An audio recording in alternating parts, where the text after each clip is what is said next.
Hello, very good afternoon, नमस्ते। आप लोगों ने एग्जाम दे दिया होगा मास्ट का, med tech achiever scholarship test. ये है केमिस्ट्री का सिलेबस इतना सारा। चलते हैं इसके डिस्कशन की तरफ। चलते हैं इसके डिस्कशन की तरफ। In which of the following work is independent of path? बच्चे मुझे एक बात बताओ, वर्क कैसा फंक्शन होता है? वर्क किस टाइप का फंक्शन होता है? स्टेट फंक्शन या पाथ फंक्शन? बोले सर वर्क डन तो पाथ पर डिपेंड करता है, तो वर्क कैसा फंक्शन हो गया बच्चा? पाथ फंक्शन होता है। वर्क कैसा फंक्शन होता है? पाथ फंक्शन होता है। पर क्वेश्चन क्या कह रहा है कि ऐसा प्रोसेस बताना है हमको जब वर्क जो होता है वो पाथ पे डिपेंड नहीं करता। तो मुझे एक बात बताओ, फर्स्ट ऑफ थर्मोडाइनेमिक्स क्या होता है बच्चा? बहुत बढ़िया, delta u is equals to q plus डब्ल्यू। अच्छा, अब आप एक बात बताओ मुझे, एडियाबैटिक प्रोसेस के अंदर क्यू जीरो हो जाता है बेटा, तो डेल्टा यू बराबर क्या आ गया? डब्ल्यू। डेल्टा यू कैसा फंक्शन होता है सर? स्टेट या पाथ? सर स्टेट फंक्शन होता है। तो सर क्या इस केस में वर्क डन भी स्टेट फंक्शन होगा? बिल्कुल। मतलब एडियाबैटिक प्रोसेस में चाहे तुम ऐसे जा रहे हो, ऐसे जा रहे हो, ऐसे जा रहे हो, वर्क डन पाथ पे डिपेंड नहीं करेगा। In case of adiabatic process work done does not depend on path. Very important. Answer आ जाएगा सेकंड ऑप्शन। आंसर आ जाएगा सेकंड ऑप्शन। चलते हैं नेक्स्ट क्वेश्चन की तरफ। Match the conditions and temperature for the fusion of H2O and at 1 atm।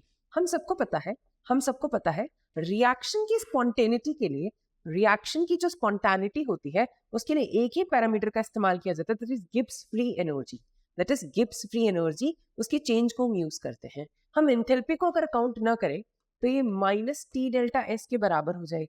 ये minus T delta S के बराबर हो जाएगी। T is temperature, delta S S entropy. ठीक है, तो मुझे एक बात बताइए, जब आप सॉलिड से लिक्विड जाएंगे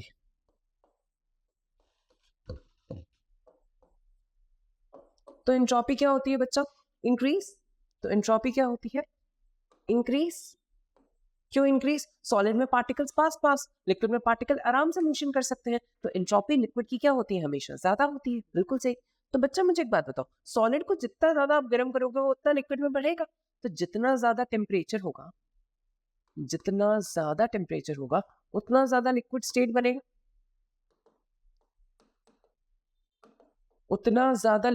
बनेगा। 100% उतना ज्यादा लिक्विड स्टेट बनेगा। इक्विलिब्रियम। तो इक्विलिब्रियम कंडीशन कब आएगी? जब ऐसा टेम्परेचर जब सॉलिड लिक्विड में बन रहा हो, लिक्विड सॉलिड में बन रहा हो, दैट इज 273, क्योंकि पानी का जो मेल्टिंग पॉइंट होता है वो कितना होता है? 273 केल्विन। तो 2 का क्या आ जाएगा बच्चा? पी। मतलब ये दो ऑप्शन तो क्या हो गए? एलिमिनेट। ठीक है, अब मुझे एक बात बताओ, जैसे जैसे आप टेम्परेचर बढ़ाओगे वैसे वैसे डेल्टा जी और नेगेटिव होता जाएगा। बोलो हाँ है ना? वैसे वैसे डेल्टा जी और नेगेटिव होता जाएगा। तो जितना ज्यादा डेल्टा जी नेगेटिव उतनी ज्यादा रिएक्शन क्या होगी? स्पॉन्टेनियस। तो 273 से ज्यादा के टेम्परेचर पे रिएक्शन क्या हो जाएगी? स्पॉन्टेनियस। मोर देन 273 पे रिएक्शन क्या हो जाएगी बच्चा? स्पॉन्टेनियस। तो हम ऑप्शन ढूंढ लेते हैं, स्पॉन्टेनियस हो जाएगी ए का आर। ठीक है, आया समझ में? इस क्वेश्चन में हमें किस चीज का याद रखना है? Delta ji is equals to delta h minus T delta s, Gibbs Helmholtz equation का बेसिक प्रिंसिपल लगेगा। दूसरा प्रिंसिपल आपको जो ध्यान में रखना है कि जब आप सॉलिड से लिक्विड जाएंगे तो टेम्परेचर बढ़ाएंगे और तभी आपकी एंट्रोपी यहाँ पे क्या होगी? इंक्रीज। और जब डेल्टा जी नेगेटिव होता है तभी रिएक्शन क्या होती है? स्पॉन्टेनियस। ठीक है, चलते हैं नेक्स्ट क्वेश्चन की तरफ।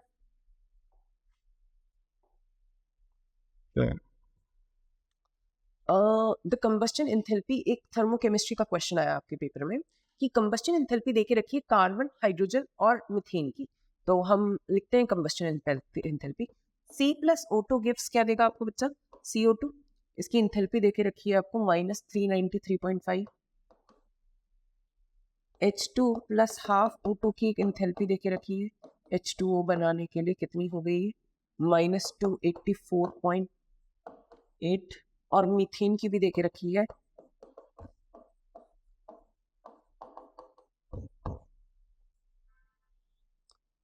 दो और दो, और इसकी इंथैल्पी देख रखिए -890.4।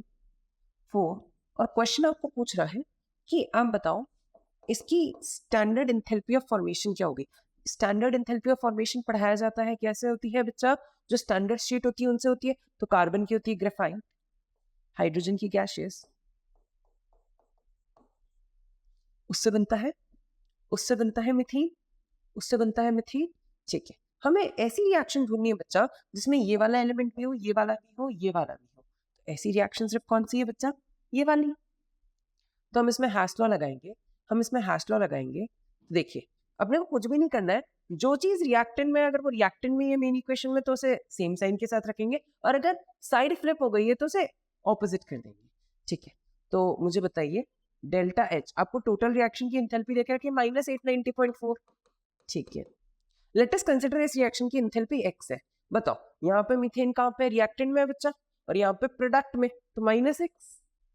ठीक है, CO2 एक, यहाँ पे भी एक, दोनों प्रोडक्ट में, मतलब सेम साइन के साथ, मतलब -393.5।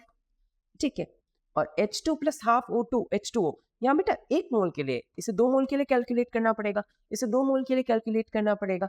तो पर साइन सेम ही रहेगा, -2 इंटू कितना दिया है वैल्यू 284.8, -2 इंटू 284.8।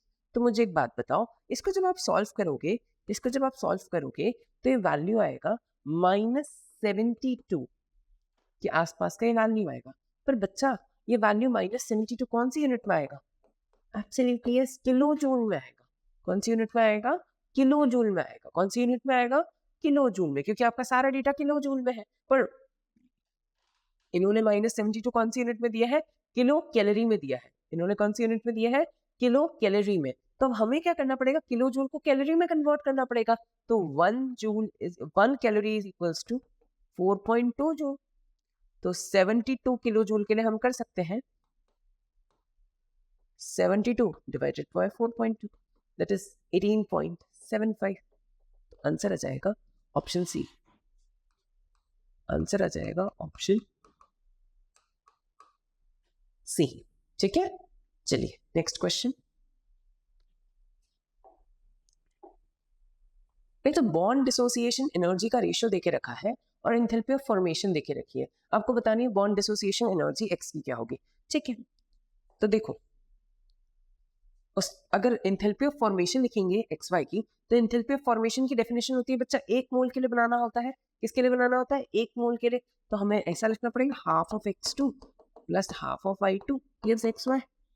ठीक है, अच्छा वो कह रहा है x का x2 और xy x है, और y2 जो है वो 0.5x है। ठीक है, लेट अस कंसीडर इनकी x है, तो अगर ये x है तो ये 0.5x है। सिंपल। ठीक है, तो चलिए हम लिखते हैं enthalpy of formation. For bond dissociation हमें फॉर्मूला पता है, फॉर बॉन्ड डिसोसिएशन एनर्जी हमें फॉर्मूला पता है, रिएक्टेंट माइनस प्रोडक्ट होता है फॉर्मूला, रिएक्टेंट के अंदर एनर्जी कितनी देके रखी है बच्चा? रिएक्टेंट के अंदर कितनी आ जाएगी? हाफ एक्स है, आधा मोल के लिए हाफ एक्स लिख दे, ये हो जाएगी 1/4x। ये कितना हो जाएगा? 1/4x, और ये कितना हो जाएगा? -x, और ये इसकी टोटल वैल्यू कितनी देके रखी है? -200। यहाँ से आप सॉल्व करोगे तो x की वैल्यू आ जाएगी आपकी 800। x की आपकी वैल्यू आ जाएगी 800। ठीक है, चलते हैं नेक्स्ट क्वेश्चन की तरफ। The heat capacity of a system in isothermal process. Okay, heat का हमें फॉर्मूला पता है बच्चा, Q is equals to ms delta T, where S is heat capacity, तो Q by m delta T is equals to heat capacity. Isothermal process में delta T क्या होता है बच्चा? 0। तो Q is equals to S is equals to Q upon m into 0। Answer क्या आ गया? इनफाइनाइट। चलते हैं नेक्स्ट क्वेश्चन की तरफ। Again a question of bond dissociation energy. इसमें भी आपको कुछ नहीं करना है बच्चा। अभी आपको बताया था फॉर्मूला क्या होता है बॉन्ड डिसोसिएशन का, रिएक्टेंट माइनस प्रोडक्ट तो रिएक्टेंट में जितने बॉन्ड है बच्चे और प्रोडक्ट के अंदर जितने बॉन्ड है उन्हें माइनस कर देंगे। तो ठीक है, रिएक्टेंट में देखो क्या क्या है, 4 CH बॉन्ड है, ये ऐसा होगा, तो 4 CH बॉन्ड, एक CH बॉन्ड की एनर्जी कितनी देके रखी है 414, तो 414 इंटू 4, फिर एक C डबल बॉन्ड C है, उसकी एनर्जी कितनी देके रखी है 615,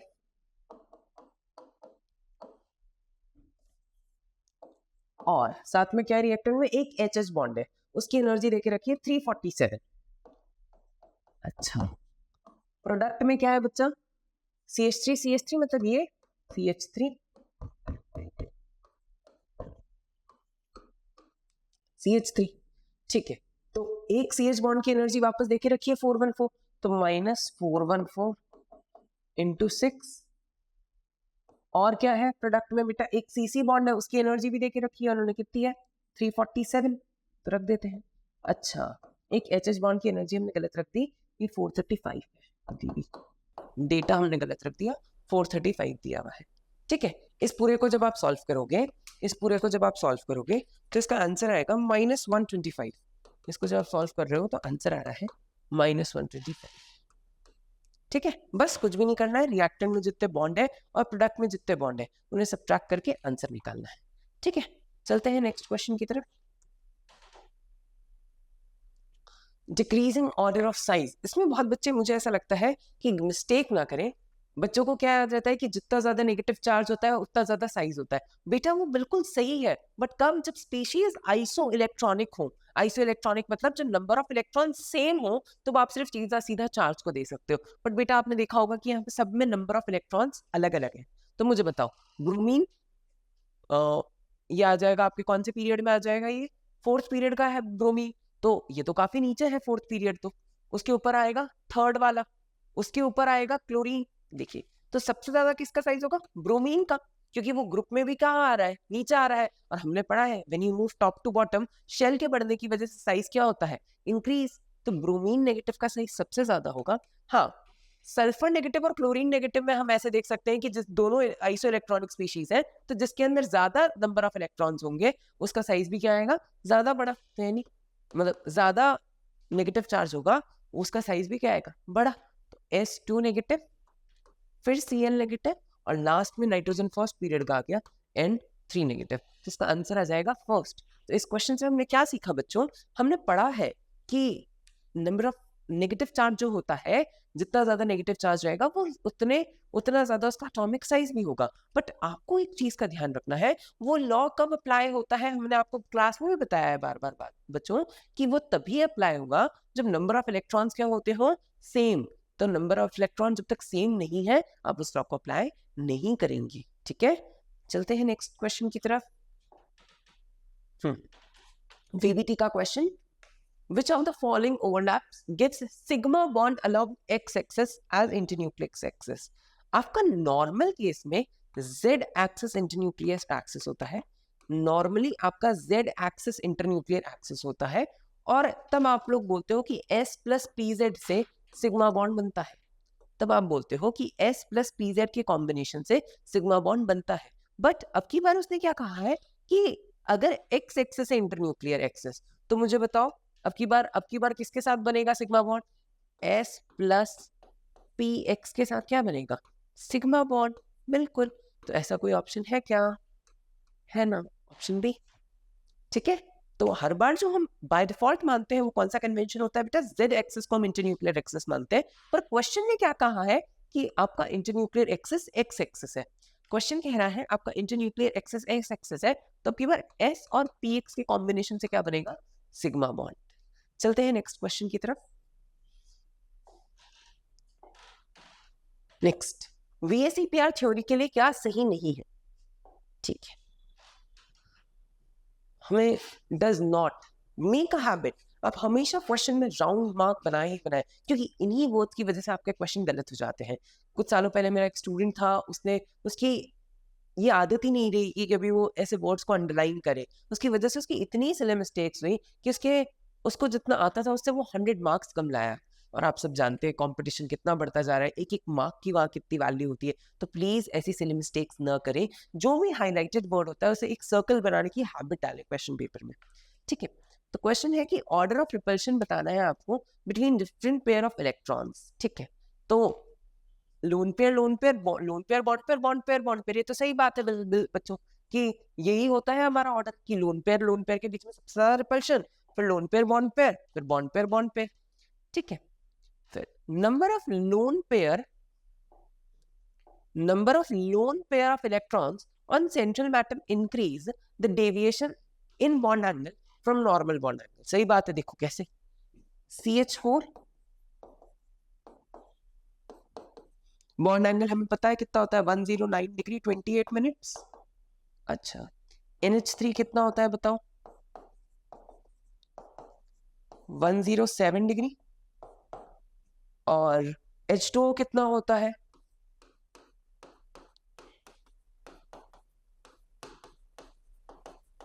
104.5 डिग्री। तो मुझे बताओ यहाँ पे डिफरेंस कितने का है, let us consider 109 and 107, 2 degree का। और यहाँ पे कितने का हो गया, 106, 105, 104, 2.5 डिग्री। मतलब जैसे जैसे number of lone pair increase होते जा रहे हैं सेंट्रल मेटल पे, उतना ज्यादा डेविएशन होगा बॉन्ड एंगल का फ्रॉम नॉर्मल। सही बात है, उतना ज्यादा बॉन्ड एंगल कम की तरफ जाता जाएगा। तो ये बात बिल्कुल सही है, नंबर ऑफ लोन पेयर जैसे जैसे बढ़ेगा डेविएशन बढ़ता जाएगा। Number of lone pair in H2O is 1, नहीं बच्चा 2 है ना, और अमोनिया में कितना है, 1। तो बात उल्टी लिख दी है, ये स्टेटमेंट क्या हो गया, गलत हो गया। Next, the structure of xenon fluorides and xenon oxyfluorides can be explained with BaCpR theory। बिल्कुल आप लोगों ने बनाया भी होंगे HCF4 का स्ट्रक्चर, HCF6 का स्ट्रक्चर। तो स्टेटमेंट क्या हो गया, सही हो गया। तो आंसर आ गया ऑप्शन सी। चलते हैं नेक्स्ट क्वेश्चन की तरफ। एम्पिरिकल फॉर्मूला का क्वेश्चन है, an organic compound is composed of 4.5% hydrogen. इसके अंदर हाइड्रोजन कितना है, 4.58, और कार्बन कितना है 40.92, ऑक्सीजन कितना है 54.50।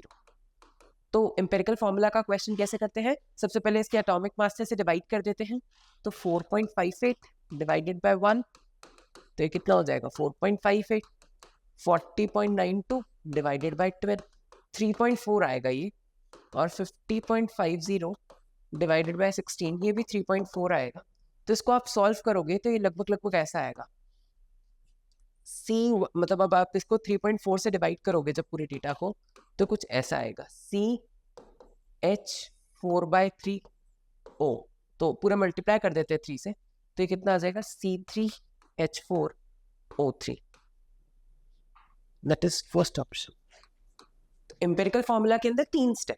पहला स्टेप मॉलिक्यूलर मास से डिवाइड करना, दूसरा स्टेप जो भी कोएफिशिएंट आए उससे मल्टीप्लाई कर देना, और फाइनल आंसर दे देना। चलते हैं नेक्स्ट क्वेश्चन की तरफ।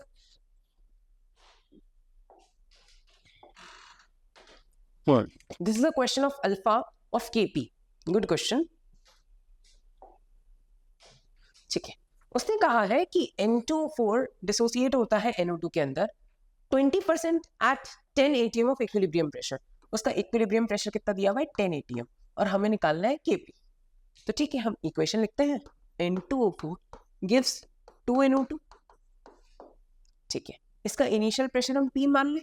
ये कितना होगा, शुरुआत में प्रोडक्ट ही नहीं होगा तो 0, कुछ समय बाद ये कितना बनेगा, P माइनस P अल्फा, और ये कितना बनेगा, P अल्फा। अब उसने कहा है ये इक्विलिब्रियम का टाइम है बेटा, एट इक्विलिब्रियम। तो मुझे बताओ इसका टोटल प्रेशर अपने को दिया है, P minus P alpha plus P alpha, कितना दिया है 10। तो क्या हम यहाँ से P निकाल सकते हैं क्या बेटा? अच्छा, इसकी स्टोइशियोमेट्री 1 है, इसकी स्टोइशियोमेट्री 2 है, तो यहाँ 2 का कोएफिशिएंट आएगा, बोलो बच्चा हाँ या ना। तो यहाँ 2 लिख दिया हमने, तो क्या आ गया final, P plus P alpha is equals to 10।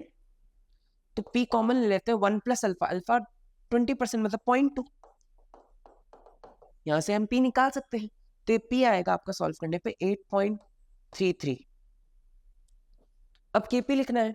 Kp क्या होता है, pressure of products upon pressure of reactant.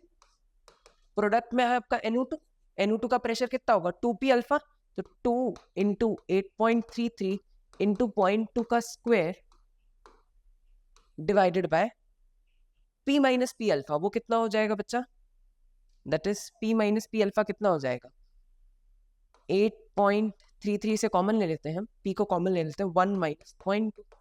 इस पूरे को जब आप सॉल्व करोगे तो आंसर आएगा, इस पूरे को जब आप सॉल्व करोगे तो आंसर आ रहा है 1.66, आंसर आएगा 1.66। चलते हैं नेक्स्ट क्वेश्चन की तरफ, चलते हैं नेक्स्ट क्वेश्चन की तरफ।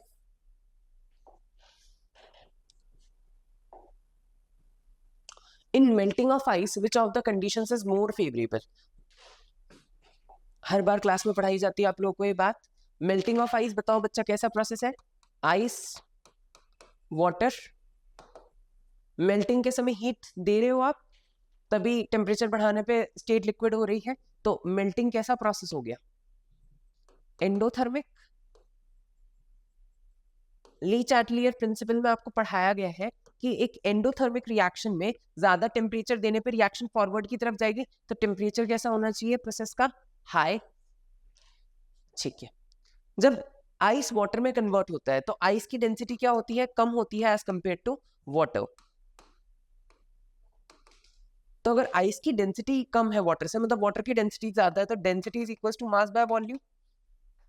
तो अगर वाटर की डेंसिटी ज्यादा है तो आइस का क्या है? वॉल्यूम ज्यादा है, तो मतलब वॉल्यूम डिक्रीज हो रहा है। और जब आप प्रेशर बढ़ाते हो तो रिएक्शन किस साइड जाती है? जहां वॉल्यूम क्या होता है? कम। तो हाई प्रेशर दोगे तभी रिएक्शन कहां जाएगी? स्ट्रेट जाएगी। तो आंसर क्या आ गया? High temperature and high pressure. Answer क्या आ गया? High temperature and high pressure. ठीक है, चलते हैं नेक्स्ट क्वेश्चन की तरफ।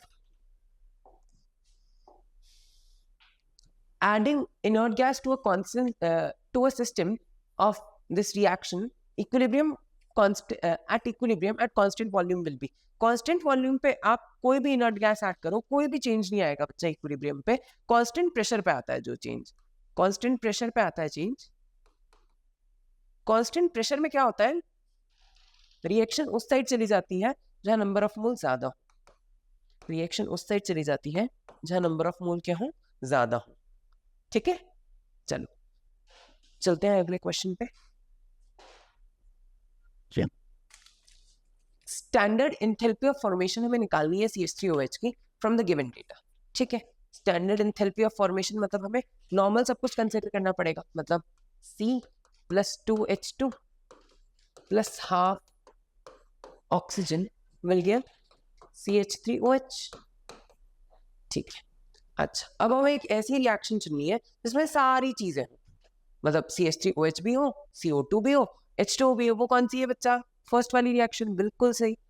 तो हम इसी रिएक्शन से सब कुछ करते हैं। तो -726 इसकी टोटल रिएक्शन देके रखिए। वही नियम, रिएक्टेंट वाली चीज अगर रिएक्टेंट में तो सेम साइन, और अगर साइन अगर रिएक्टेंट प्रोडक्ट में या प्रोडक्ट रिएक्टेंट में तो साइन को क्या कर देंगे? बदल देंगे। तो मुझे बताओ CH3OH कहाँ है? रिएक्टेंट में। और यहाँ पे कहाँ आएगा? प्रोडक्ट में। तो अगर हम इसे x मान रहे हैं तो ये कितना हो जाएगा? -x। ठीक है, दूसरा CO2 यहाँ पे कहाँ है? प्रोडक्ट में। यहाँ पे भी कहाँ है? प्रोडक्ट में। और इसका डेटा दिया है -393, इसका डेटा दिया है, इसका एंथैल्पी दिया है हमें -393। तो हम साइन सेम रखेंगे, -393। ऑक्सीजन का तो एंथैल्पी ऑफ फॉर्मेशन 0 होता है, स्टैंडर्ड स्टेट है इसीलिए। अच्छा, H2O का देके रखा है -286 पर 1 मोल के लिए, 2 मोल के लिए कितना हो गया? -2 × 286। तो यहां से जब आप x को सॉल्व करोगे, यहां से जब आप x को सॉल्व करोगे तो इसकी वैल्यू आएगी -239, इसकी वैल्यू आएगी -239। ठीक है, तो इसका फाइनल आंसर आ गया ऑप्शन बी। चलते हैं नेक्स्ट क्वेश्चन की तरफ। Which of the following is an outer orbital complex and exhibits paramagnetic behavior? आपको बताना है इनमें से कौन सा outer orbital complex और paramagnetic behavior है। ठीक है, कोई दिक्कत नहीं है। तो क्रोमियम +3 मतलब 3 इलेक्ट्रॉन। तो क्रोमियम का कॉन्फ़िगरेशन होता है 3d5 4s1। तो मुझे बताओ 3 इलेक्ट्रॉन निकालने के बाद कितने इलेक्ट्रॉन बचेंगे? 3d3। तो ये तो आउटर ऑर्बिटल कॉम्प्लेक्स ही नहीं हो सकता। Cobalt +3 with case of cobalt plus 3 we consider all the ligands as a good ligand except halogen. except halogen हम cobalt plus 3 के केस में सारे ligands को अच्छा मानते हैं. तो क्या हो जाएगा, कोबाल्ट प्लस 3 का कॉन्फ़िगरेशन क्या हो जाएगा, 2 इलेक्ट्रॉन एस से निकल कर 1 इलेक्ट्रॉन डी से निकल गया, तो ये कितना हो गया, आर्गन 3d6. तो सारी की सारी क्या हो जाएगी, पेयरिंग हो जाएगी. ठीक है, तो यहाँ पे भी पैरामैग्नेटिक बिहेवियर नहीं है. जिंक प्लस 2, जिंक में बच्चे 10 इलेक्ट्रॉन होते हैं डी में और एस में 2 इलेक्ट्रॉन निकलते हैं. तो जिंक प्लस 2 मतलब एस के 2 इलेक्ट्रॉन रहेंगे, डी में तो 10 के 10 इलेक्ट्रॉन रहेंगे, तो इसमें भी कोई पैरामैग्नेटिक बिहेवियर नहीं है. तो आंसर क्या आ जाएगा, ऑप्शन सी. आंसर क्या आ जाएगा, ऑप्शन सी. चलते हैं नेक्स्ट क्वेश्चन की तरफ. Among the following complexes, the one which shows zero crystal field stabilizing energy, CFSE की एनर्जी किसके अंदर जीरो आती है, हमें ये बताना है. CFSE की एनर्जी जीरो किसके अंदर आती है, ये निकालना है. ठीक है, तो हम क्वेश्चन करते हैं. मैंगनीज प्लस 3, मैंगनीज प्लस 3 मतलब मैंगनीज का कॉन्फ़िगरेशन हो गया 3d4.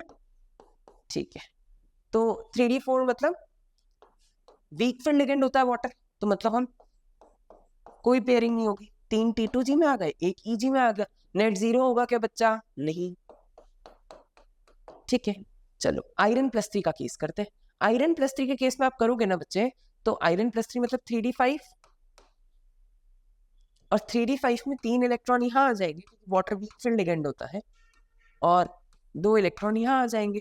इनका एक का कंट्रीब्यूशन होता है 0.4, तो कितना आ जाएगा 0.4, दैट इज -1.2.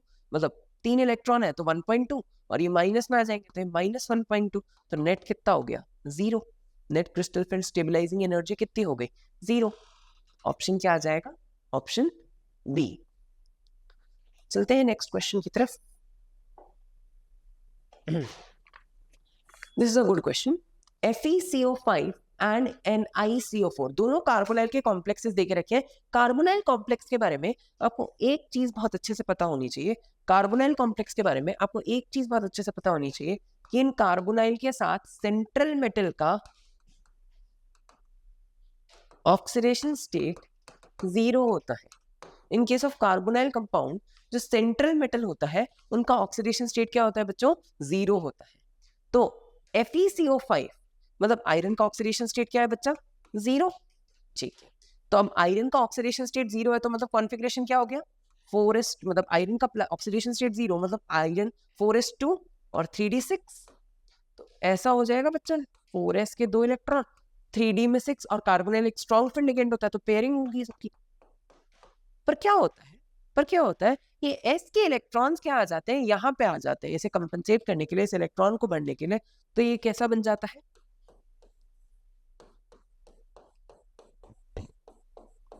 ठीक है, ये यहाँ पे आ गए. तो इसका हाइब्रिडाइजेशन क्या हो जाएगा, एक लिगेंड डी में आ गया, एक इसके आगे s इलेक्ट्रॉन मतलब 5s आएगा और 5p आएगा. तो इसका हाइब्रिडाइजेशन हो गया DsP3. तो इसका हाइब्रिडाइजेशन कितना होता है बच्चा, DsP3. Now coming to the second case of nickel carbonyl.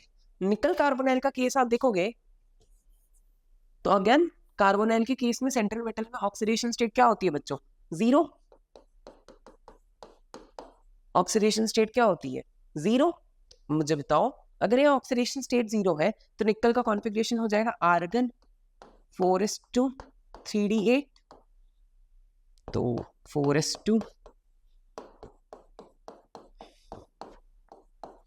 अब 2 इलेक्ट्रॉन ये भी यहाँ जंप करके आ जाएंगे और पूरे डी की कंप्लीट स्टेबिलिटी ला देंगे. और उसके बाद क्या होगा, 4 लिगेंड है, एक s में आ जाएगा और 2 p में. तो इसका हाइब्रिडाइजेशन क्या हो जाएगा, sp3.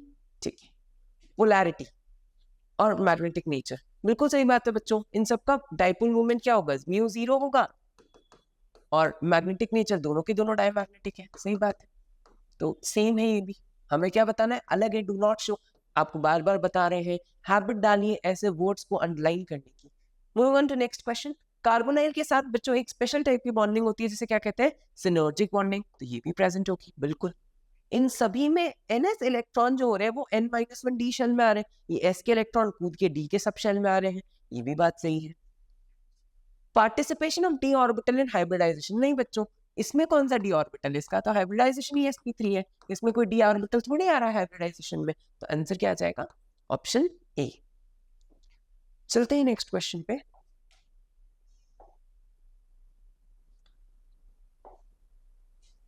Sigma bond is a strong bond, बिल्कुल सही बात है, while pi bond is a weak bond, बिल्कुल सही बात है। सिग्मा बॉन्ड एक स्ट्रॉन्ग बॉन्ड होता है क्योंकि उसकी बॉन्ड लेंथ ज्यादा होती है और इसीलिए उसकी बॉन्ड एनर्जी क्या होती है, कम होती है, इसीलिए सिग्मा बॉन्ड जो होता है वो एक स्ट्रॉन्ग बॉन्ड होता है और पाई बॉन्ड एक वीक बॉन्ड होता है। 100% सही बात है।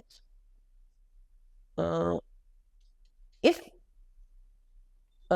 Atoms rotate freely about pi bond, नहीं, फ्रीली एटम कभी रोटेट नहीं करता है पाई बॉन्ड, कह रहा हूँ, क्योंकि पाई बॉन्ड में तो नंबर ऑफ बॉन्ड बढ़ गए हैं, रिस्ट्रिक्टेड मूवमेंट होता है, तो फ्रीली मूवमेंट किसमें होता है, सिग्मा बॉन्ड में। फ्री मूवमेंट किसमें होता है बच्चों, सिग्मा बॉन्ड में। असर्शन ट्रू है बट रीजन फॉल्स है, ठीक है। चलते हैं नेक्स्ट क्वेश्चन पे।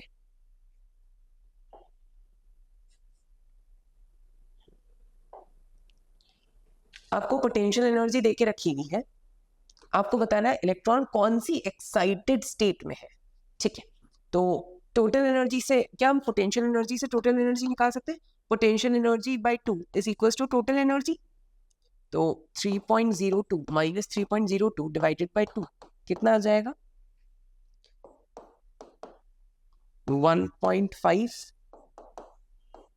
और 1.5 टोटल एनर्जी किसकी होती है हमें पता है, n इक्वल टू 3 की कितनी आती है बच्चों, 1.5 आती है, तो n इक्वल टू 3 मतलब कौन सा excited state, second excited state, तो आंसर आ जाएगा ऑप्शन सेकेंड। चलते हैं नेक्स्ट क्वेश्चन की तरफ। हाँ, this is a good question, this is a good difficult question. अगर आपको एमओटी का कॉन्सेप्ट एक एक अच्छे से आता होगा तभी आपसे ये क्वेश्चन हो पाएगा, ठीक है। Match the column, but it is easy also, if you know MOT you will पक्का mark it. Oxygen, oxygen positive बना, ठीक है। ऑक्सीजन अगर ऑक्सीजन पॉजिटिव बनेगा तो मुझे एक बात बताओ, ऑक्सीजन अगर ऑक्सीजन पॉजिटिव बनेगा तो मुझे बताओ इसका इलेक्ट्रॉन कहाँ से निकला होगा बच्चों, इसका इलेक्ट्रॉन, हाँ हमें सीक्वेंस आता है सर, सिग्मा 1 है, सिग्मा स्टार 1 है, सिग्मा 2 है, सिग्मा स्टार 2 है, पाई 2px, सिग्मा 2pz बनाएगा, सिग्मा 2pz, पाई 2px बराबर पाई 2py, पाई स्टार 2px बराबर पाई स्टार 2py, और फिर आएगा आपका लास्ट में सिग्मा स्टार 2pz। तो मुझे बताओ ऑक्सीजन के अंदर है 16 इलेक्ट्रॉन, तो बताओ भरते हैं, एक ऑक्सीजन में 16 तो 2 में कितने हो गए, मतलब एक ऑक्सीजन में 8 तो 2 में कितने हो गए 16, तो कितने बढ़ते हैं 2, 2, एक एक ऑर्बिटल में 2, एसएस में एक ही ऑर्बिटल ही होता है, यहाँ पे भी 2, यहाँ पे भी 2, यहाँ पे भी 2, यहाँ पे भी 2, यहाँ पे भी 2, यहाँ पे एक एक इलेक्ट्रॉन आ जाएगा। तो आप जब ऑक्सीजन से रिमूव करोगे तो इलेक्ट्रॉन कहाँ से रिमूव होगा, बिल्कुल पाई स्टार एमओ से रिमूव होगा, तो आपका ए का क्या आ जाएगा, पी आएगा, तो ए का पी आएगा एक तो आपका। अच्छा, इलेक्ट्रॉन एमओ से रिमूव होगा क्या, पाई एमओ से नहीं, पाई स्टार एमओ से रिमूव होगा, तो क्यू तो नहीं आएगा, तो मतलब फर्स्ट गलत हो गया और सेकंड गलत हो गया, ठीक है। अच्छा, ऑक्सीजन का नॉर्मल बॉन्ड ऑर्डर कितना होगा बच्चे, कितने इलेक्ट्रॉन है, चलो इसकी एक ट्रिक सिखाता हूं तुम्हें बॉन्ड ऑर्डर निकालने की। बॉन्ड ऑर्डर कैसे निकालते हैं हम, बॉन्ड ऑर्डर कैसे निकाल सकते हैं हम, देखो ब्लाइंड पेज ऐड करते हैं अपन,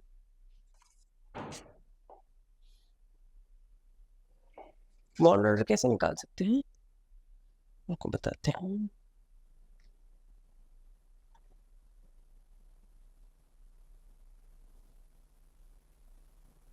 देखो बॉन्ड ऑर्डर हम कैसे निकालते हैं,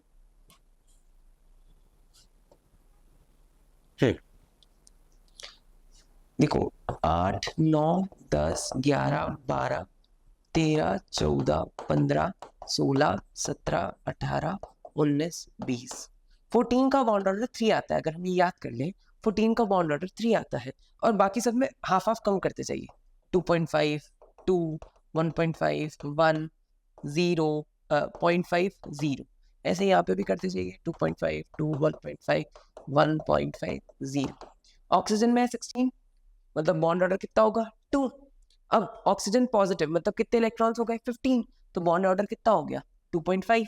तो फ्रैक्शनल है क्या 2.5? बिल्कुल सही बात है। तो ए का आर आ गया, ए का पी आ गया, तो मतलब ए का पी और आर आ गया। अच्छा, बॉन्ड ऑर्डर 2 और 2.5 में जा रहे हो तो बढ़ रहा है घट रहा है? बढ़ रहा है, तो डिक्रीज तो नहीं हो रहा है। तो ए का पी और आर आएगा। अब नाइट्रोजन पे चलते हैं। नाइट्रोजन पे आपका जो इलेक्ट्रॉन ऐसे जब आप करोगे, जैसे मैंने आपको अभी ऑक्सीजन का करके बताया, तो इलेक्ट्रॉन कहाँ से रिमूव हो रहा है बच्चों? पाई एमओ से रिमूव हो रहा है। कहाँ से रिमूव हो रहा है? पाई मॉलिक्यूलर ऑर्बिटल से रिमूव हो रहा है। अच्छा, नाइट्रोजन 14 इलेक्ट्रॉन, मतलब bond order 3। Nitrogen positive, bond electron मतलब कितना हो गया 13 इलेक्ट्रॉन, बॉन्ड ऑर्डर 2.5। तो फ्रैक्शनल बॉन्ड ऑर्डर आया, बिल्कुल सही बात है। तो बी का एक तो आर आ जाएगा और ऐसा जाएगा, मतलब फ्रैक्शनल बॉन्ड ऑर्डर आ जाएगा मॉलिक्यूलर आयन का, और बॉन्ड ऑर्डर क्या हो जाएगा? डिक्रीज हो जाएगा।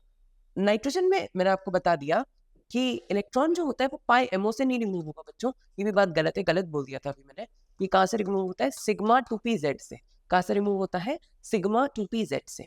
तो बी का आर और एस आ गया। सी पे चलोगे आप, सी पे चलोगे आप, तो सी में आप देखिएगा, सी से C2 पॉजिटिव जब आप गए होगे तो इलेक्ट्रॉन पाई एमओ से रिमूव हुआ है। C2 के अंदर है 12 इलेक्ट्रॉन, तो C2 पॉजिटिव में डेफिनेटली फ्रैक्शनल बॉन्ड ऑर्डर आया है, और इसमें भी बॉन्ड ऑर्डर क्या आया होगा? डिक्रीज। तो ये भी सही है। अब डी वाला question.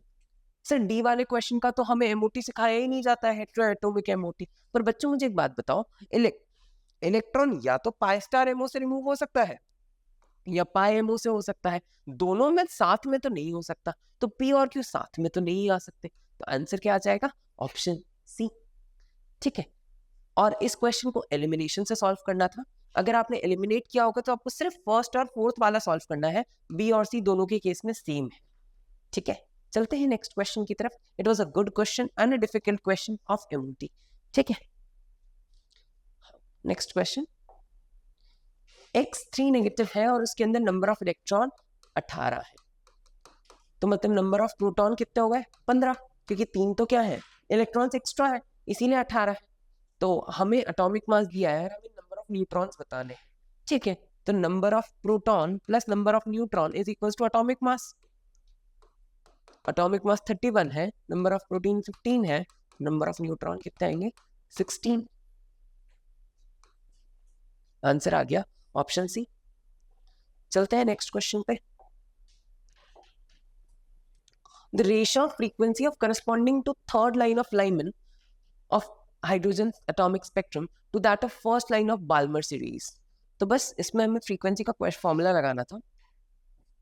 Frequency is equals to R Z square upon 1/n1 का स्क्वायर माइनस 1/n2 का स्क्वायर। बस फॉर्मूला लगाते हैं और सॉल्व करते हैं। लाइमन की थर्ड लाइन, मतलब लाइमन मतलब 1 पे आना ट्रांजिशन, तो फर्स्ट लाइन होगी 1 से 2, सेकेंड लाइन होगी 1 से 3, थर्ड लाइन होगी 1 से 4, और बाल्मर की फर्स्ट लाइन दैट इज 2 से 3। बाल्मर मतलब 2 पे आना ट्रांजिशन का। तो फॉर्मूला लगाते हैं, रेशियो लेते हैं V1/V2 R Z square. Hydrogen है यहाँ पे, तो हाइड्रोजन एटॉमिक स्पेक्ट्रम, तो यहाँ 1 रख दिया, हाइड्रोजन का एटॉमिक नंबर 1 होता है। Third line 1/1 minus third line N2 क्या होगा 4 यानी 16 अपॉन, दूसरे केस के लिए रखेंगे R, उन्होंने केवल लिथियम बोला है, लिथियम का एटॉमिक नंबर होता है 3 का square 9 upon second line first line of Balmer, तो मतलब 2 से 3 1/4 माइनस 1/9। तो सॉल्व करेंगे तो आएगा V1/V2 R से R कैंसिल, ये ऊपर आ जाएगा 15/16 और नीचे आ जाएगा 5/36, ये आ गया 3 और ये ऊपर 9 भी है तो ये आ गया 4 और ये भी कैंसिल हो गया। तो V1/V2 कितना आ गया 3/4। तो ऑप्शन कौन सा हो गया? Option D. इस रिडबर्ग्स फॉर्मूले की मदद से क्वेश्चन को सॉल्व करना था। अगर आपने सही से फॉर्मूला पुट किया होगा, रेशियो लिया होगा, तो आंसर आपका आ गया होगा। चलते हैं नेक्स्ट क्वेश्चन की तरफ। हाइड्रोजन एटम का स्पेक्ट्रम देके रखा है, आपको बताना है कौन सा एक्सप्रेशन गलत है। ठीक है, आपको बताना है इनमें से कौन सा स्पेक्ट्रम का जो एक्शन है वो फॉर्मूला गलत है। तो अभी आपको मैंने रिडबर्ग्स फॉर्मूला सिखाया, उसी का क्वेश्चन है बच्चों। V is equals to R Z square 1 upon n1 का स्क्वायर दैट इज 2 का स्क्वायर 4 माइनस 1 अपॉन n2 का स्क्वायर, वो कोई भी लाइन हो सकती है, तो n2 n1 फिक्स है क्योंकि लाइन हमेशा बाल्मर की लाइन है, तो आएगी तो 4 पे ही बच्चों, आएगी तो 4 पे ही। तो हाइड्रोजन के लिए निकालनी है, अगर हाइड्रोजन के लिए निकालनी है तो z भी 1 हो गया, तो v is equals to r upon 4n square, और n स्क्वायर माइनस 4 हो जाएगा ये। अच्छा, तो हम ऐसे लिख सकते हैं ना, v is equals to r n square minus 2 square upon 4n square. तो v is equals to r a square minus b square, मतलब a plus B a minus B, identity लगा सकते हैं, तो n plus 2 n minus 2 upon 4n square. क्या आ गया relation? Option हो गया बी, ऑप्शन हो गया बी। चलते हैं नेक्स्ट क्वेश्चन की तरफ।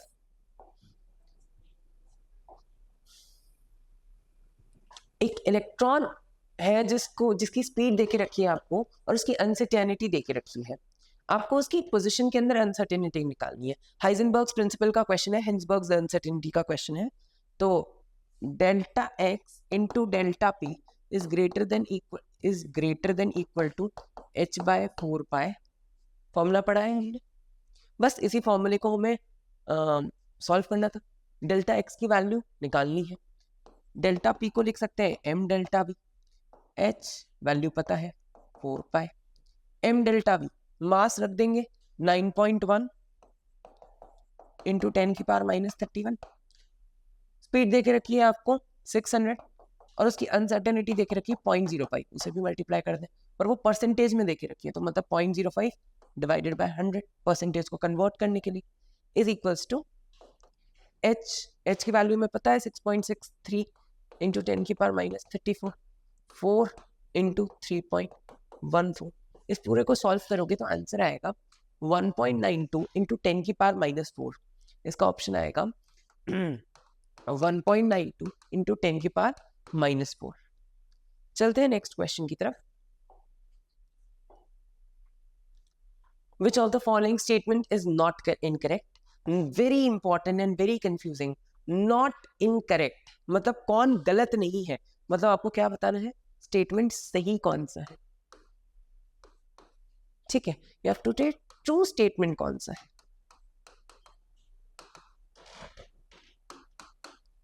Energy of electron in second orbit of helium plus is same as energy in fourth orbit of beryllium plus 3। तो एनर्जी का फॉर्मूला होता है -13.6 z square by n square. तो चाहे सेकेंड ऑर्बिट हीलियम का रखोगे तो कितना आएगा, 2 का स्क्वायर अपॉन उसका एटॉमिक सेकेंड ऑर्बिट है तो 2 का स्क्वायर, तो ये 1 आ गया। ऐसे ही बेरिलियम के केस में भी रखोगे तो क्या आएगा, 4 है एटॉमिक नंबर, तो 4 का स्क्वायर अपॉन n भी कौन सा है, फोर्थ ऑर्बिट है, तो ये भी कितना आ गया 4, कैंसिल हो जाएगा, दोनों के अंदर कितनी आ जाएगी 13.6, तो सेम है, सही बात। Next, velocity of electron increases when you move away from the nucleus. तो वेलोसिटी जो होती है वो v0 इंटू z/n के बराबर होती है, मतलब v is inversely proportional to n। तो मतलब जैसे जैसे आप ऑर्बिट से दूर जाते जाओगे आपकी वेलोसिटी क्या होती जाएगी, डिक्रीज होती जाएगी। और ये बोल रहा है इंक्रीज होगी, नहीं ये तो गलत बात है, डिक्रीज होगी ये तो। ठीक है, difference of energy of successive orbital decreases when we move away from the nucleus. सही बात है, अगर आपने निकाली होगी एनर्जी, तो हाइड्रोजन के अंदर जो फर्स्ट के अंदर एनर्जी होती है वो -13.6 होती है, E2 में आप निकालोगे तो -3.4 होती है, E3 में आप निकालोगे तो -1.51 होती है। यहाँ डिफरेंस 10.2 का है और यहाँ डिफरेंस बहुत ही कम हो गया है। तो जैसे जैसे आप सक्सेसिव एनर्जी लेवल्स पे जाते जाओगे तो एनर्जी का जो डिफरेंस है वो क्या होता जाएगा, difference of energy of successive orbitals जो होंगे, जो डिफरेंस होगा सक्सेसिव एनर्जी के जो ऑर्बिटल्स का, वो डिक्रीज होता जा रहा है। यहाँ कितना ज्यादा था और यहाँ कम होता जा रहा है। Definitely this statement is correct. Wavelength of any moving particle is proportional to its momentum. तो हम डी ब्रॉगली वेवलेंथ का फॉर्मूला जानते हैं, lambda is equals to h/mv। It is not directly proportional, it is inversely proportional. Lambda is inversely proportional to mass momentum. तो statement गलत हो गया। आपसे पूछे थे करेक्ट, तो ए और सी करेक्ट है, तो आंसर आ जाएगा ऑप्शन सी। चलते हैं नेक्स्ट क्वेश्चन की तरफ।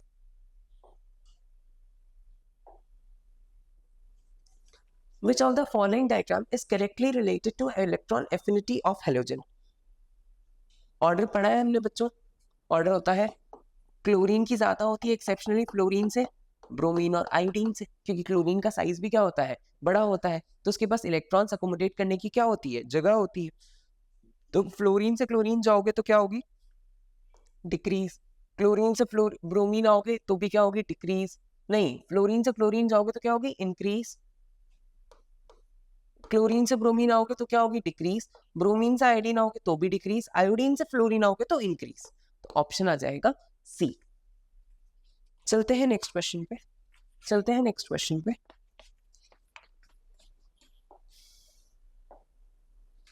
Which of the following can act as oxidant as well as reductant? तो कौन ऑक्सीडेंट के जैसे भी एक्ट कर सकता है और कौन रिडक्टेंट के ऐसे भी जैसे भी एक्ट कर सकता है? तो जो अपनी हाईएस्ट या लोएस्ट ऑक्सीडेशन स्टेट पे नहीं होगा, उसका ऑक्सीडेशन भी हो सकता है, उसका रिडक्शन भी हो सकता है। तो KMnO4+7 अपनी हाईएस्ट ऑक्सीडेशन पे तो सिर्फ ऑक्सीडाइजिंग एजेंट होगा। H2SO4+6 पे सिर्फ ऑक्सीडेशन होगा। H2S S-2 पे अपनी मिनिमम पे सिर्फ ऑक्सीडेशन हो सकता है इसका। तो रिड्यूसिंग एजेंट है H2O2, ऑक्सीजन -1 पे है, तो ऑक्सीडेशन भी कर सकता है, रिडक्शन भी कर सकता है। तो आंसर आ गया फर्स्ट ऑप्शन। चलते हैं नेक्स्ट क्वेश्चन की तरफ। फॉर द रिडॉक्स रिएक्शन आपको बैलेंसिंग का क्वेश्चन दिया था। मैंगनेट की बैलेंसी होती है बेटा +7, यह है +2, मतलब कितने का डिफरेंस आ गया, इन फैक्टर आ गया 5 का। 7 से 2 का चेंज, 7 और 2 का चेंज कितने का हो गया, 5 का चेंज। C2O4, यहाँ 2 कार्बन है या एक ही कार्बन है, तो हमें पहले एटम को बैलेंस करना पड़ेगा, तो 2CO2, इसके ऑक्सीडेशन स्टेट +3, इसकी ऑक्सीडेशन स्टेट +4। एक कार्बन में एक का चेंज, तो 2 कार्बन में कितने का चेंज होगा बच्चों, 2 का चेंज। क्रिस क्रॉस रिएक्टेंट, जो इसका कोएफिशिएंट है वो उसको दे दो और जो इसका कोएफिशिएंट है वो उसको दे दो, तो यहाँ 2 आ जाएगा और यहाँ क्या आ जाएगा 5, तो MnO4 2 आ जाएगा और C2O4 कितना आ जाएगा 5। तो ऑप्शन क्या आ गया फर्स्ट, आपको H+ बैलेंस ही नहीं करना पड़ेगा, ऐसे ही आंसर आ जाएगा आपका। चलते हैं नेक्स्ट क्वेश्चन की तरफ। इक्विवेलेंट का क्वेश्चन है, equivalent mass of KiO3 in the reaction. तो इक्विवेलेंट मास हम कैसे निकालते हैं बच्चों, equivalent mass is equals to molar mass upon n factor.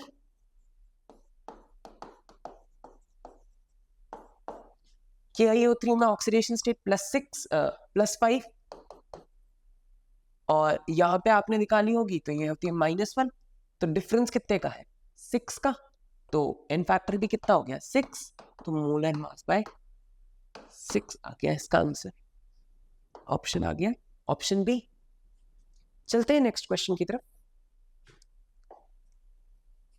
Which of the following compound does not exist? तो BiF एकमात्र Bi का +5 ऑक्सीडेशन स्टेट का कंपाउंड है जो एग्जिस्ट करता है। AlCl3 करता है, PbI4 नहीं करता due to inert pair effect, और आयोडीन के बड़े साइज की वजह से PbI4 एग्जिस्ट नहीं करता है, क्योंकि लेड की 2 ऑक्सीडेशन स्टेट होती है Pb+2 एंड Pb+4, और इनर्ट पेयर इफेक्ट हमें यही कह के गया था कि जो नीचे के एलिमेंट्स होते हैं, जो डाउनवर्ड एलिमेंट्स होते हैं, उनकी सिर्फ कौन सी ऑक्सीडेशन स्टेट अच्छी होती है, उनकी सिर्फ कौन सी ऑक्सीडेशन स्टेट स्टेबल होती है, lower. Higher oxidation state stable नहीं होती है, तो ऑप्शन आ गया डी, ऑप्शन आ गया डी। चलते हैं नेक्स्ट क्वेश्चन की तरफ। Which of the following does not show allotropy? Theoretical question था, नाइट्रोजन एलोट्रोपी नहीं शो करता है ग्रुप 15 में, बाकी सब मेंबर्स शो करते हैं, तो आंसर आ गया ऑप्शन ए। चलते हैं नेक्स्ट क्वेश्चन की तरफ। Which of the following have SOS linkage? तो इनमें से किसके अंदर सल्फर ऑक्सीजन सल्फर लिंकेज है, तो स्ट्रक्चर बनाते हैं, उससे आंसर आ जाएगा। H2SO4 का स्ट्रक्चर बनाया होगा आपने, तो ऐसा कोई स्ट्रक्चर आया होगा, तो यहाँ तो 2 सल्फर ही नहीं है, तो SOS लिंकेज तो हो ही नहीं सकती। H2S2O8 इसका स्ट्रक्चर अगर आपने बनाया होगा तो ऐसा स्ट्रक्चर आया होगा।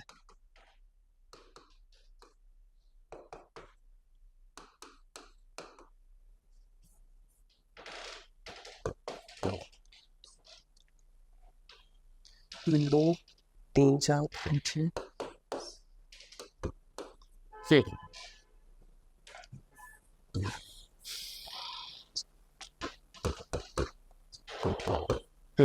इसमें कौन सा लिंकेज है? SOOS।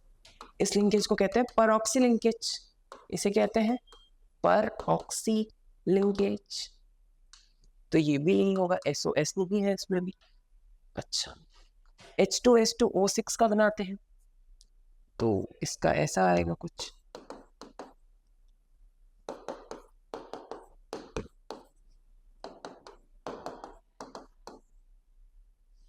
इसमें भी कोई SOS लिंकेज नहीं है, मतलब SOS ऐसा तो कोई आ नहीं रहा।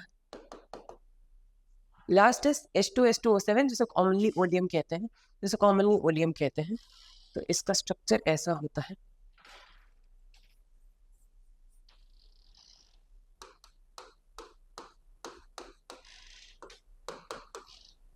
S double bond O, OH,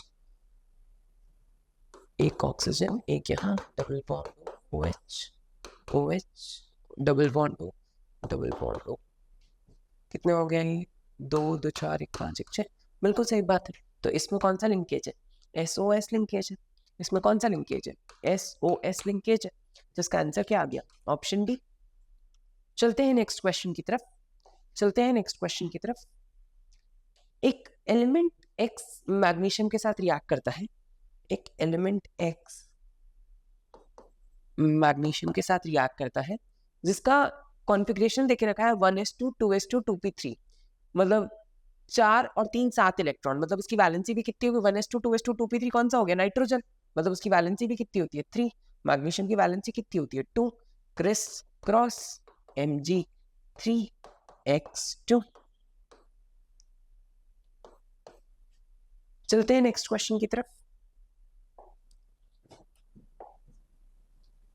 phosphate के अंदर आपको बॉन्ड ऑर्डर निकालना है और चार्ज निकालना है। तो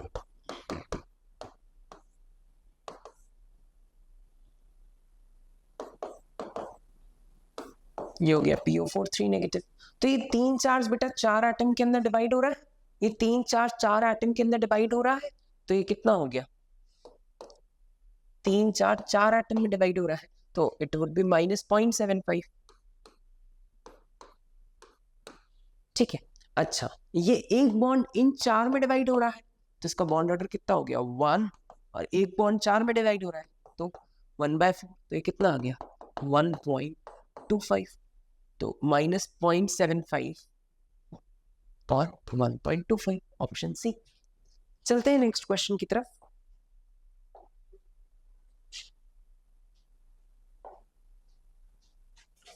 स्पीशीज में जीरो डाइपोल मूवमेंट निकालना था, तो NH3 का आप डाइपोल निकालोगे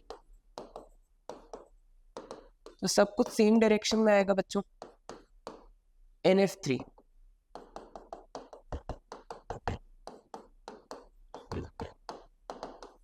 ये मैं मानता हूं ऑपोजिट डायरेक्शन में आता है बच्चों, पर इसे जीरो नहीं मानना होता है। ये जीरो नहीं होता है क्योंकि एक लोन पेयर का अलग तरीके का अट्रैक्शन होगा और एक एटम का अलग तरीके का। हर एक एटम और एक लोन पेयर की क्षमता होती है, वो क्षमता बराबर नहीं होती है बच्चों, तो आप इसे जीरो नहीं कह सकते हो। NH4 केस में सही आएगा। ये देखिए, इन तीनों का वजह से नेट डाइपोल ऊपर जाएगा और इसकी वजह से नेट डाइपोल नीचे आएगा, तो यहां पे क्या आ जाएगा? 0 आ जाएगा, सी ऑप्शन। चलते हैं नेक्स्ट क्वेश्चन की तरफ।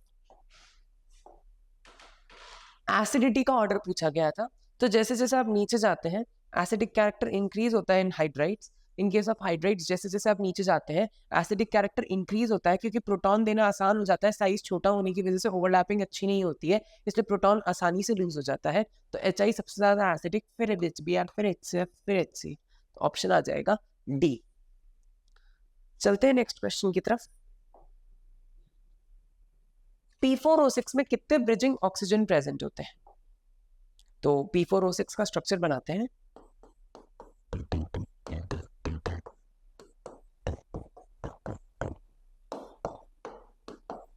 ये हो गया P4O6। कितने ब्रिजिंग ऑक्सीजन है? 1 2 3 4 5, 6, तो आंसर आ गया 6। कमेंट्स में मुझे बताना P4O10 में कितने ब्रिजिंग ऑक्सीजन होंगे। चलते हैं नेक्स्ट क्वेश्चन पे। The compound that gives white precipitate with AgNO3, तो जो आयनाइजेबल वैलेंसी होगी वो प्रेसिपिटेट दे सकती है। जो आयनाइजेबल वैलेंसी होगी वो क्या दे सकती है? प्रेसिपिटेट दे सकती है। तो उसके लिए आयन कहाँ रहना चाहिए? बाहर होना चाहिए, कोऑर्डिनेशन एंटिटी के बाहर होना चाहिए आयन। तो वो कौन से ऑप्शन में है? सिर्फ और सिर्फ सी ऑप्शन में है। आंसर आ जाएगा ऑप्शन सी। चलते हैं नेक्स्ट क्वेश्चन की तरफ।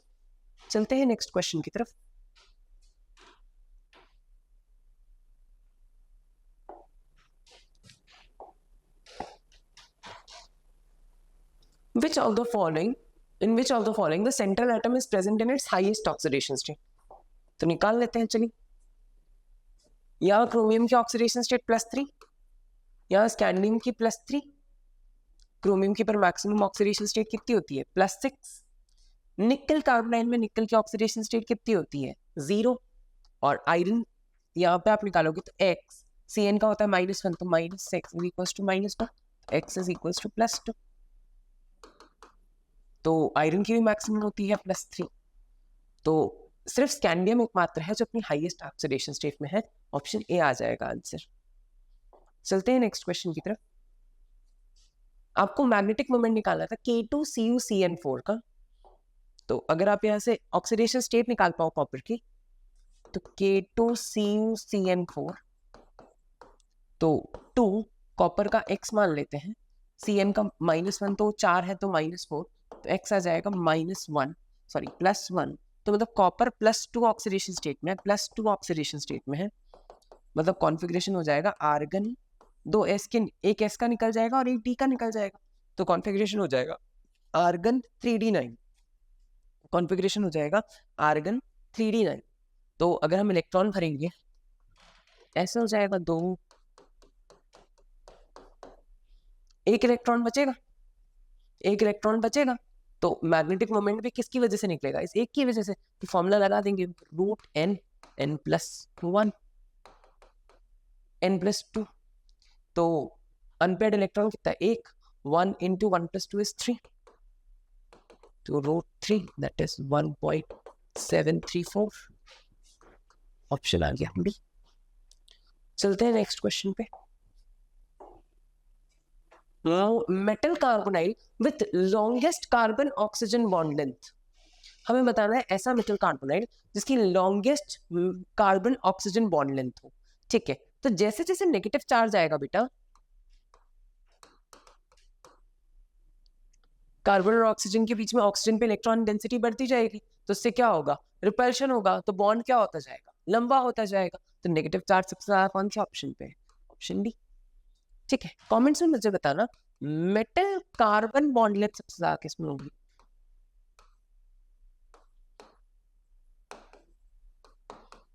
ठीक है, कॉन्सेप्ट क्या है इस क्वेश्चन का? जितना ज्यादा नेगेटिव चार्ज होगा ऑक्सीजन पे उतनी डेंसिटी, तो कार्बन ऑक्सीजन में रिपल्शन, तो बॉन्ड लेंथ क्या होगी? लंबी। ऑप्शन क्या आ गया? डी। चलते हैं नेक्स्ट क्वेश्चन की तरफ। द कॉम्प्लेक्स, ये ब्राउन रिंग कॉम्प्लेक्स है, FeH2NO2 positive for nitrates for freshly prepared FeSO4 solution is added to aqueous solution of nitrate followed by concentration of H2SO4. Select the correct statement.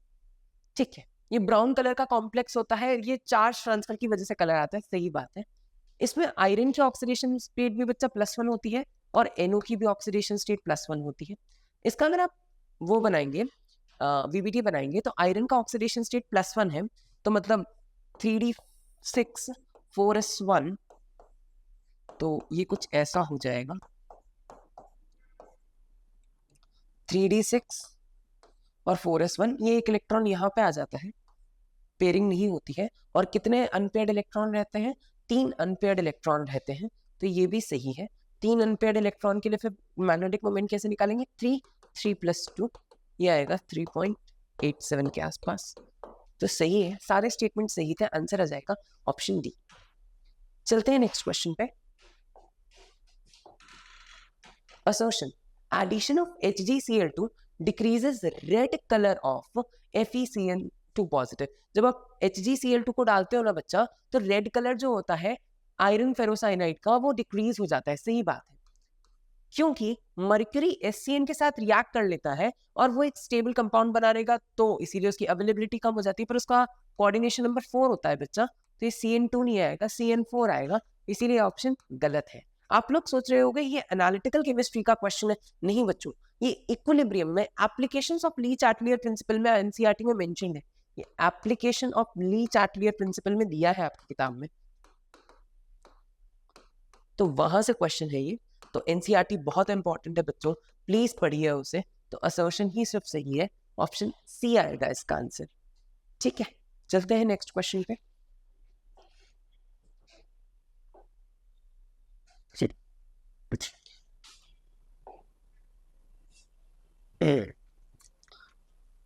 जो delta U का measurement होता है वो एक special apparatus में होता है जिसका नाम है बॉर्न कैलोरीमीटर। सही बात है।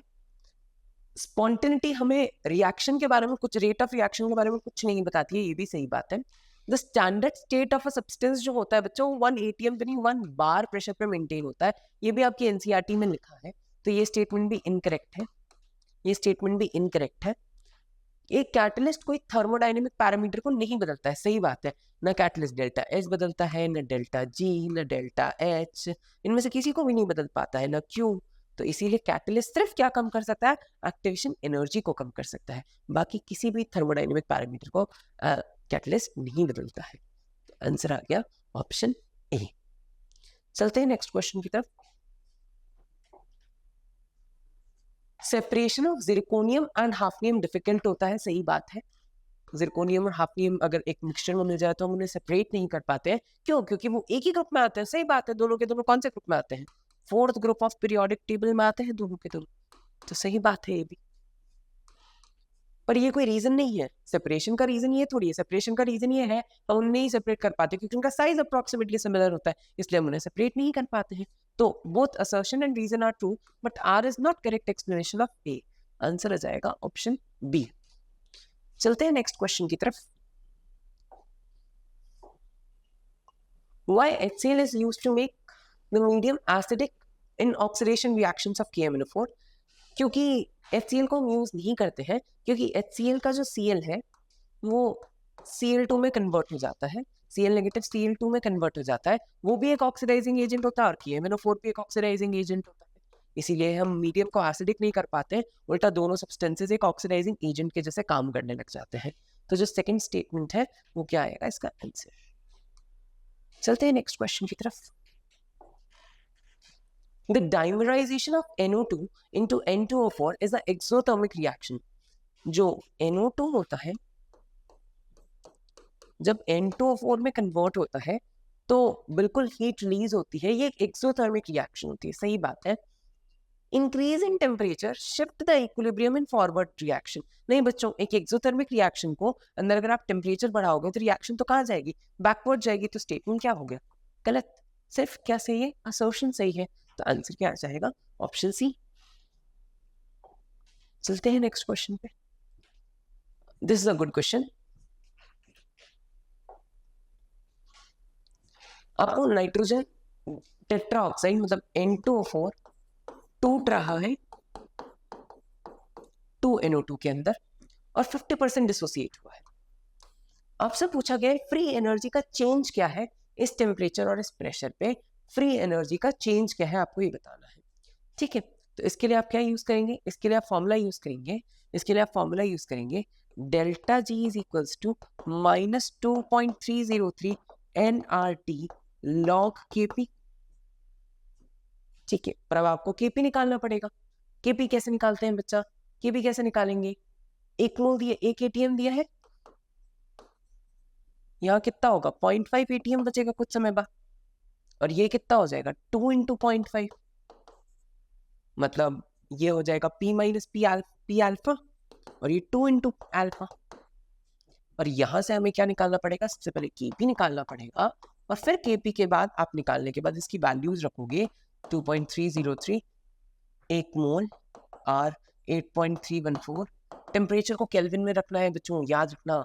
तो 333 और ये जो लॉग Kp आया होगा, इस जब पूरे को आपने सॉल्व किया होगा 1.33 आया है वैसे, इस पूरे को जब आप सॉल्व करोगे तो आंसर आ जाएगा -763.8 किलो जूल पर मोल। बच्चों ये NCERT का क्वेश्चन है, सॉल्ड एग्जाम्पल का, और हम सब जानते हैं NCERT के सॉल्ड एग्जाम्पल कितने ज़्यादा रिपीट होते हैं नीट में। तो प्लीज़ इस क्वेश्चन को थोड़ा इंपॉर्टेंस दीजिएगा, इस क्वेश्चन को ज़रूर से समझिएगा, ठीक है। चलते हैं नेक्स्ट क्वेश्चन पे।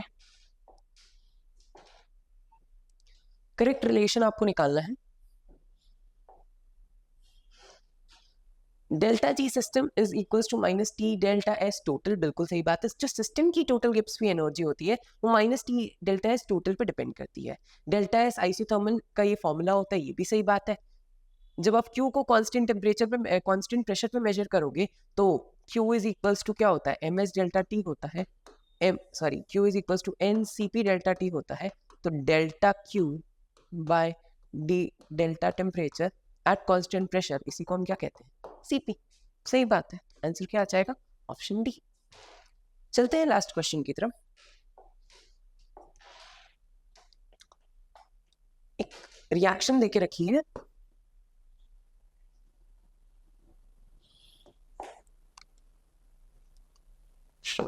To AB gaseous gives 2A gaseous plus B2 gaseous।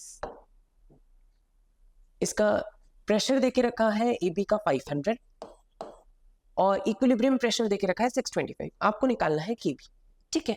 तो ये कुछ समय बाद कितना होगा, ये होगा 500 माइनस 2 अल्फा, ये कितना बनेगा 2 अल्फा, और ये कितना होगा अल्फा। तो हम तोड़ लेते हैं 500 minus 2 alpha plus 2 alpha plus alpha is equal to 625। तो 500 प्लस अल्फा इज 625, तो अल्फा आ गया 125। आपको पूछा है Kp, तो Kp होगा प्रोडक्ट अपॉन रिएक्टेंट। तो A का वैल्यू कितना है 2 इंटू 125 का स्क्वायर, B का वैल्यू हो जाएगा 125 और A आएगा 500 माइनस 2 इंटू 125 दैट इज 250 और इसका भी स्क्वायर। तो 2 इंटू 125 इज ऑल्सो 250। तो ये दोनों आपस में क्या हो जाएंगे, कैंसिल। आंसर आ जाएगा 125। उम्मीद करते हैं आपको सारे क्वेश्चन समझ आए होंगे। कमेंट्स में मुझे अपना स्कोर बताइएगा और प्लीज़ हम इसके डिटेल्ड एनालिसिस और आपके और भी कोई परेशानी आए तो उसे कमेंट्स में लिखिएगा, हम उसे ज़रूर सॉल्व करेंगे। कोई दिक्कत नहीं है बच्चों, always there is a start. अगर स्कोर अच्छा नहीं आया है, 6 महीने हैं, लगो और पढ़ाई करो। All the very best.